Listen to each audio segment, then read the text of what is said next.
questions. I'm Kay Adams. Yesterday, parades, flypasts and fluttering flags honoured the bravery of Britain's armed forces. 308 of them have now lost their lives in Afghanistan, 19 this month alone.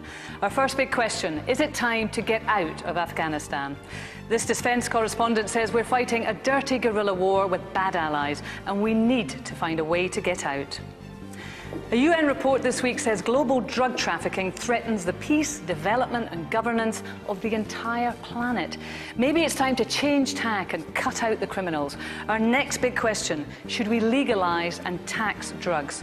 This former chief constable says controlling and regulating the supply could save Britain £14 billion a year. And there's a new poster campaign in London designed to help us understand the teachings of Muhammad better. Our last big question, does Islam need better PR? We're at the King Edward VI Handsworth School here in Birmingham with a lively Birmingham audience and an equally lively panel. We have local boy and poet Benjamin Zephaniah, from the New Statesman, journalist Mehdi Hasan, and the novelist and broadcaster Anne Atkins.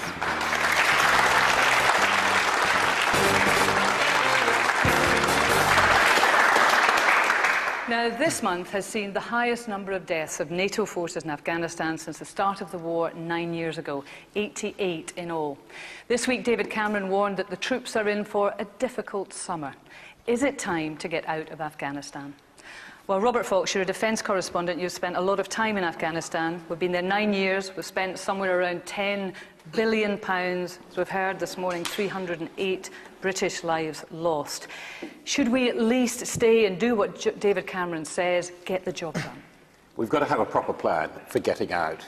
But I think that we've learned from the week's events, not only the dead and the many, many more injured, but also the story of General Stanley McChrystal, why he went. Yes, he made a bit of a boo-boo being rather too frank with people like me, but that's not really the point, which is what the media concentrated on. What they should have concentrated on is quite clearly he was beginning to state to the correspondent he spoke to that the plan wasn't working. And a friend of mine who's worked for McChrystal and knows him very well said the problem was he's been brilliant in other theatres where he's been commanding special operations. They sent a military man to resolve primarily a political problem. And we're still being told about this war in military terms. So you don't think there's a military solution to this? No, and it's got to be a solution that comes from inside. And that's the thing that really is failing. And it's this thing about rotten allies. It's not that the Americans are rotten allies, but actually the kind of thing that we're trying to prop up, not only the Karzai regime, but what that regime stands for. It was brought in from outside at the end of 2001, and colleagues like David Loyne of the BBC have written wonderful books explaining why that just doesn't work. Now, the thing that worries me most about it, and I think it should come into our debate, is we're concentrating on this war. You can contain it, it ebbs, it flows, and it is very bloody, and it's bringing a lot of distress.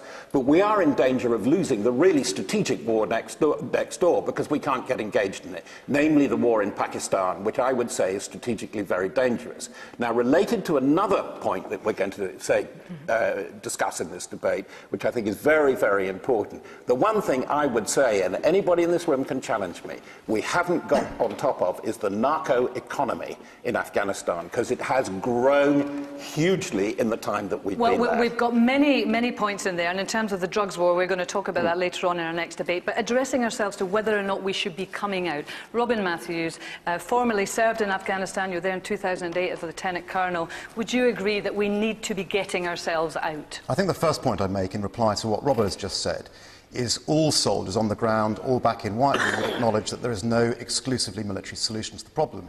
But what the military do is provide the space for things like economic reconstruction and development and the political process and government to flourish. But coming back to your point, do I think we should withdraw from Afghanistan? Absolutely no. And I disagree with Robert. I think there is a plan, and I think the plan is working. General Nick Parker, who is currently commanding all forces in Afghanistan, in that interregnum between Stanley McChrystal and Petraeus, who is due in theatre soon, and who, incidentally, his son fought in Afghanistan and lost 2 legs to a mine strike, he said the plan is working. And I think of all the people we should listen to, the soldiers on the ground are the ones that we should... But what is the end game, to use the common parlance? I mean, you say the plan is working, but where are we going? Well, I think the great thing that Stanley McChrystal did was to look refresh the strategy and look at it very intelligently.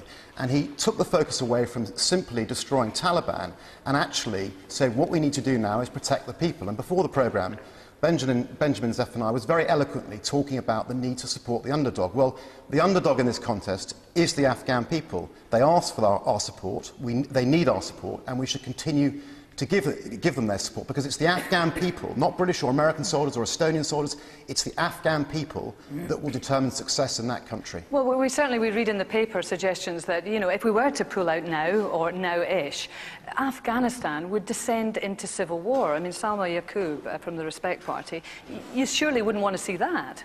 Well, we have to remember the whole country is in a mess now because of the war. You mentioned the Afghan people. 35,000 Afghan civilians have been killed since the beginning of this war. That's a huge figure. We're shocked at 308 British soldiers, and just last night in Birmingham we saw the death of another soldier. That's not acceptable. And when you look at what the Afghan suffering is, 7 million Afghans have been made refugees. How is that a success or doing the Afghan people a favour by any stretch of the imagination? So no, the way to end the suffering of the Afghan people actually is to end the war. That's what they're asking for. Even the women there are saying actually their situation has become worse since the beginning of this war, not better.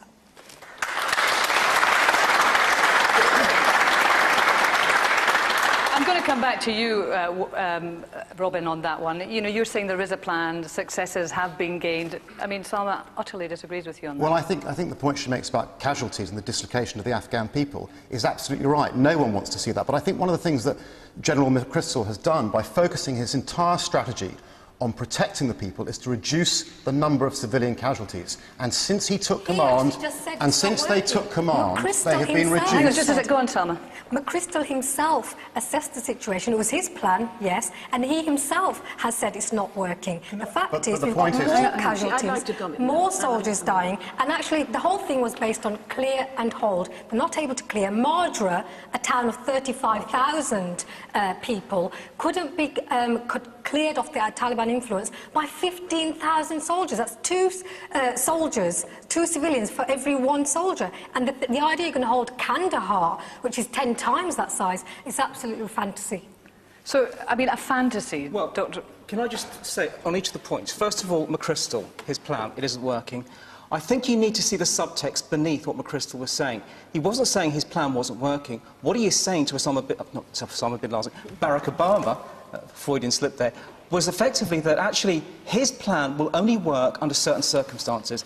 Barack Obama is working to an electoral timetable, which means effectively you can have a surge of 30,000 troops in Afghanistan until summer of next year, and then we must draw down, so we can demonstrate to the American people that we have enjoyed success. What McChrystal was trying to tell him, through a variety of different means, was that if you do that, the plan will fail.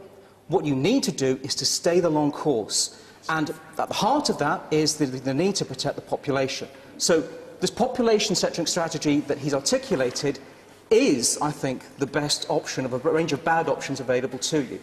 With regard to Pakistan, yes, we should be focusing on Pakistan, but in truth, if you allow the implosion of Afghanistan by pulling out now, and I would compare Afghanistan to a simmering pot at the moment, with NATO forces simply holding that it's pot. the war in Afghanistan that's destabilising Well, Pakistan. can I just answer the question? 2,000 Pakistani soldiers have been killed. Yes, I understand that. Because they're allies of America. Can I give you the alternative scenario? Hundreds of thousands of Pakistanis Warren, have also been attacked. Here is the counterpoint to that. Hang on, Salma, hang on. Many people fear, and one of them is actually the EU Special Envoy to Afghanistan, who commented in the papers today that if NATO pulls out, and the fear that NATO will pull out, is in itself precipitating a possible civil war. And I would draw your attention back to 1989, when the Americans pulled the plug, and so did the Russians.